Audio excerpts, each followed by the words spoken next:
जिन बच्चों की लंबाई आपको कम लग रही है, आप हमेशा उनका सिर दक्षिण में रख के सुलाइए। थोड़े 3-4 साल के बाद आपको खुद महसूस हो जाएगा। लंबाई बढ़ती हुई दिखाई देगी। राजीव भाई, कल सपने बताया था, सुबह सुबह उठते ही पानी पीना चाहिए।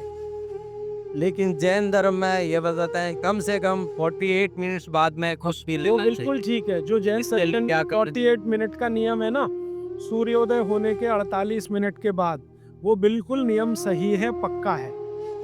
वो नियम क्या है, वो हमें समझने की बात है। वो नियम ऐसा है, जो पानी है ना, पानी बहुत सारी जीव राशियों का संग्रह है। अब ये थोड़ी सूक्ष्म की बात है। मैं जाना नहीं चाहता था, लेकिन सवाल पूछ लिया इसलिए कह रहा हूँ। पानी जो है सूक्ष्म जीव राशियों का संग्रह है। आप चाहें तो पानी में लेंस लगा के देखें, करोड़ों करोड़ों सूक्ष्म जीव आपको दिखाई देंगे, इधर उधर भागते घूमते। अगर देख लें तो दिल ही नहीं करे पानी पीने के लिए। ये तो सुबह सुबह क्या होता है कि आपका जो मुंह है, ये जो लार है ना, ये मैंने आपसे कहा कि सुबह के समय सबसे ज्यादा तीव्र होती है, मेडिसिनल प्रॉपर्टी ज्यादा होती है इस लार की। तो अगर आपने उठते से ही पानी पिया तो उसमें पूरी संभावना है कि ज्यादा जीव राशि की हत्या होगी।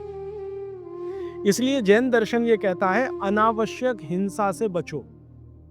हिंसा से बच सके ये आदर्श है, लेकिन अनावश्यक हिंसा से जरूर बचो। अनावश्यक, जरूरी नहीं है तो उसको हिंसा मत करो। तो अनावश्यक हिंसा से बचने के लिए जैन शास्त्रों ने, जैन आचार्यों ने ये कह दिया जी 48 मिनट के बाद पियो। ये 48 मिनट में क्या हो जाता है, 48 मिनट में आपके मुंह की जो लार है ना, इसकी जो क्षारीयता है, ये कम हो जाती है, बहुत कम हो जाती है, बहुत तेजी से कम होती है। और इसकी क्षारीयता कम हुई, एल्केलिनिटी जिसको आप कहेंगे अंग्रेजी में, तो जीव राशि के मरने की संभावना उतनी कम हो जाती है।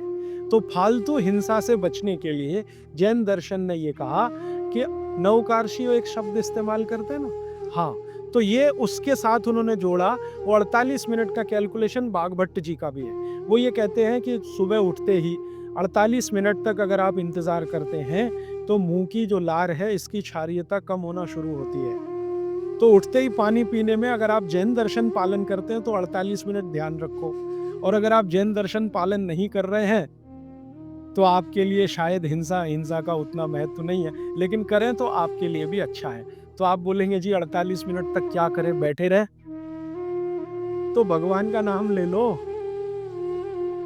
आप ईश्वर का जाप कर लो, मंत्र का जाप कर लो, कुछ कर लो, और फिर पानी पियो, फिर उसके बाद आपकी दिनचर्या शुरू करो। ये बीच का रास्ता मैंने बताया जी। और कोई प्रश्न? हाँ। आपने शहद और घी के विरुद्ध बताया। शहद और घी, हाँ। हाँ, तो जैसे जन्म होता है तो बच्चे को शहद और घी चटाया जाता है, एक ऐसा संस्कार है, तो वो कैसे? जी, ये जो संस्कार है ना, बच्चे को जन्म लेते ही शहद घी चटाने का, इस संस्कार को करते समय जो लोग हैं ना, कुछ चीजों का ध्यान नहीं रखें तो तकलीफ है। आयुर्वेद के हिसाब से अगर आप ध्यान नहीं रखते तो बहुत तकलीफ है। आयुर्वेद ये कहता है कि शहद और घी बराबर मात्रा एक साथ कभी भी लेंगे तो जहर ही है। लेकिन कुछ भारत में ऐसे समूह हैं जो अपने बच्चों को ये करते हैं, शहद और घी चटाते हैं। लेकिन सभी लोग भारत में ऐसा नहीं करते हैं, बहुत सारे लोग नहीं भी चटाते। लेकिन जो चटाते हैं उनको मैंने पूछा, ऐसे कुछ समूह हैं भारत में जो चटाते हैं, उनको मैंने पूछा तो वो मुझे एक इंटेलिजेंट उत्तर देते हैं, और वो बागवट जी का भी सही है। वो ये कहते हैं कि जी हमने शहद और घी साथ में चटाया तब जब उसमें गाय का मूत्र थोड़ा मिलाया था या गाय के गोबर का रस डाला था। अब ये जो गाय का गोबर और गोमूत्र की जैसे ही बात आती है तो तुरंत मेरे ख्याल में आता, पंचगव्य बनाते हैं ना, पंचामृत या पंचगव्य, तो उसमें शहद और घी भी होता है, लेकिन गोमूत्र के साथ या गोबर के रस के साथ। फिर हम लोगों ने थोड़ा काम किया कि ये गोमूत्र अगर मिला दिया शहद और घी में तो क्या इसकी विषकारकता कम हो गई? तो बाद में एक, कल या नहीं तो परसों मैं इस पे विस्तार से आने वाला हूं कि गाय के मूत्र को मिलाते ही शहद और घी एक दूसरे के साथ मिलने को तैयार है, माने उनकी दुश्मनी कम है। माने गाय के मूत्र में एक केमिकल है जिसका नाम है सल्फर। ये सल्फर दुनिया का अकेला केमिकल है जो दो विष के बीच में डालो तो दोनों को न्यूट्रल करता है लेकिन खुद का प्रभाव बढ़ाता है, तो सल्फर बढ़ता है। तो कुछ लोगों को मैंने पूछा जो ये कर रहे हैं, तो वो कहते हैं हम बच्चे को शहद और घी चटाते हैं लेकिन थोड़ा गोमूत्र देकर, माने थोड़ा गोमूत्र 1 बूंद या आधा बूंद मिलाकर, तो शायद उनके लिए वो अनुकूल पड़ता हो। लेकिन आप ये ना करें, ये मेरी विनती है। आप इसको बच्चे को अगर चटाना है तो खाली घी चटा दें, अगर चटाना है तो खाली शहद चटा दें, शहद और घी मिलाकर ना चटाएं।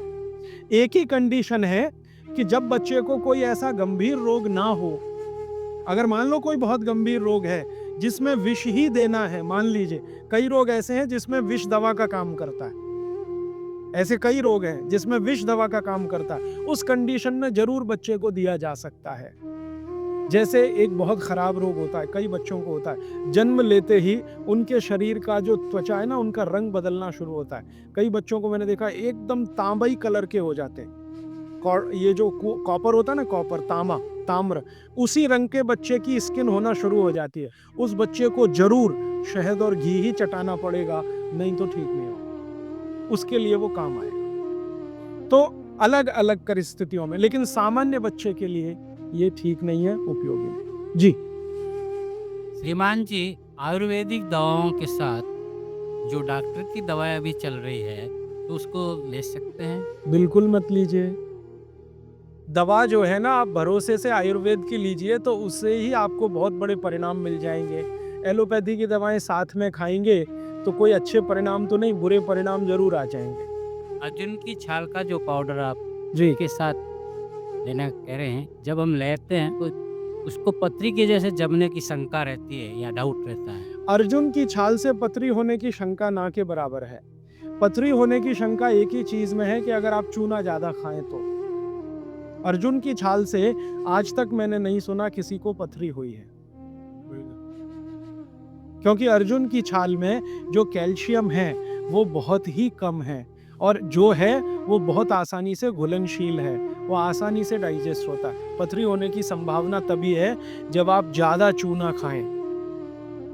जी पेशाब करने के पश्चात पानी पीना ठीक है या पहले पानी पीना? कल तक इंतजार कर लीजिए इस नियम के लिए, ये कल आने ही वाला है। आप पूछिए जी। क्या जी? काढ़ा शाम को भी पी सकते हैं लेकिन सुबह सबसे अच्छा। शाम को चाहे तो पी सकते हैं लेकिन सुबह सबसे अच्छा। शाम को पिएंगे तो नुकसान तो कुछ नहीं है लेकिन फायदा भी बहुत नहीं आएगा। फायदा सबसे ज्यादा काढ़े का लेना है तो सुबह का ही। जी हाँ जी, इनको चाय पीने की आदत है सुबह उठते ही, बहुत लोगों को होगी। इसका नुकसान बताएं। देखिए, मैं 1 ही मिनट में आपको बताना चाहता हूं कि चाय जो आप बनाते हैं उसमें चाय से ज्यादा नुकसान है चीनी। ये जो शुगर है ना, चीनी, इसका चाय के साथ कोई मेल नहीं है।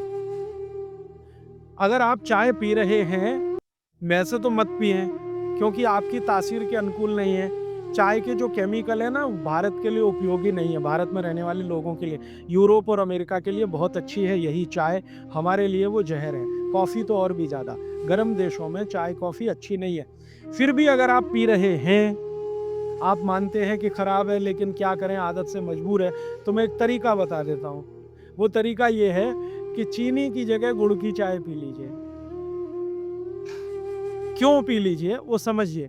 गुड़ जो है ना क्षारीय है और चीनी है ना अम्लीय है। चीनी जब डिसइंटीग्रेट होती है तो उसके जो अंतिम परिणाम है वो एक एसिड के रूप में ही है, और गुड़ जब डिसइंटीग्रेट होता है तो उसका अंतिम परिणाम है वो क्षार के रूप में है। आपके पेट में अम्ल वैसे ही बहुत है और सुबह सुबह तो ज़्यादा ही होता है, और उस समय अम्ल वाली चाय और पिएं जो चीनी मिलाई हुई है तो ये एसिडिटी ही बढ़ाएगी आपकी।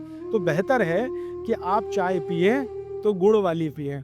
अब गुड़ वाली चाय जब पिएंगे तो दूध नहीं डाल सकते उसमें, क्योंकि दूध फट जाएगा गुड़ से, क्योंकि दूध और गुड़ की दोस्ती नहीं है। तो फिर बिना दूध की चाय पिए।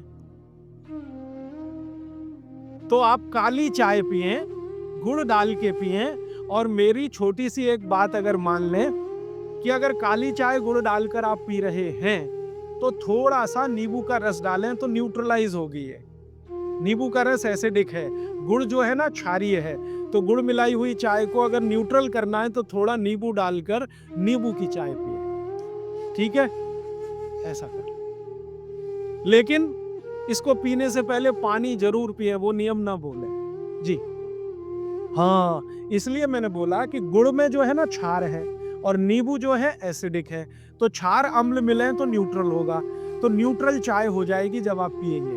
मैं नहीं चाहता कि क्षारीय तत्व भी ज्यादा जाए आपके पेट में, क्योंकि क्षार भी नुकसान करता है। तो गुड़ डाल दिया तो क्षारपन आया चाय में, तो थोड़ा 2-3 बूंद नींबू के रस की डालिए तो फिर न्यूट्रल हो जाएगा, वो आप पिए, तो जीवन भर आप बिना किसी दुख और तकलीफ के पी सकेंगे उसको। और अगर आपको बन पाए तो हरे पत्ते की चाय ही पिए। ये जो चाय आती है ना बाजार में, टी डस्ट, ये आप में से किसी के लिए भी अच्छी नहीं है। आपको अगर हरे पत्ते वाली चाय मिल रही है तो वो कम से कम इतना जरूर फायदा है कि वो एंटीऑक्सीडेंटल प्रॉपर्टी वाली है, क्योंकि हरे पत्ते को सीधे निकालकर सुखाकर आप बना रहे हैं, तो वो इससे बेहतर है जो चूरे वाली चाय आप पी रहे हैं, थोड़ी बेहतर है जी।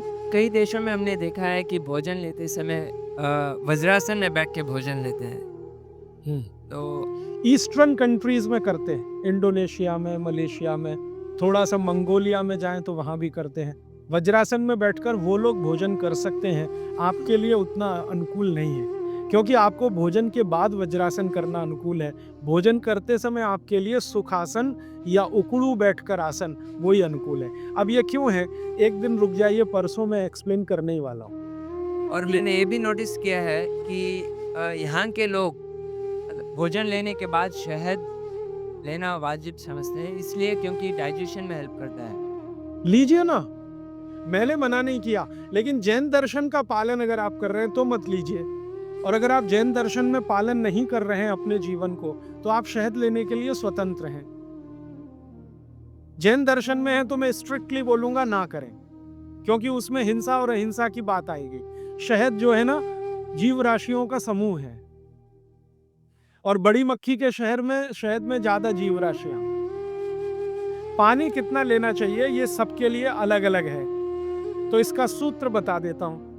हर व्यक्ति को कितना पानी पीना चाहिए, आप अपना वजन करिए। वजन अगर 60 किलो वजन है तो 10 से भाग दीजिए इसमें, तो 6 आएगा, और 2 घटा दीजिए, तो आप 24 घंटे में 4 लीटर पानी पी सकते हैं। अगर 70 किलो वजन है तो 10 से भाग दीजिए, 7 आएगा, 2 घटा दीजिए, तो 5 लीटर पूरे 24 घंटे में पानी पी सकते हैं। किसी का वजन 40 किलो है, 10 से भाग दीजिए, 4 आएगा, 2 घटा दीजिए, 2 लीटर पानी पूरे दिन में पी सकते। हर व्यक्ति अपने वजन के हिसाब से पानी तय कर ले, जितना वजन 10 का भाग और 2 घटाना। सबसे पहले तो चैनल सब्सक्राइब करें, वीडियो को लाइक करें और शेयर करें। धन्यवाद।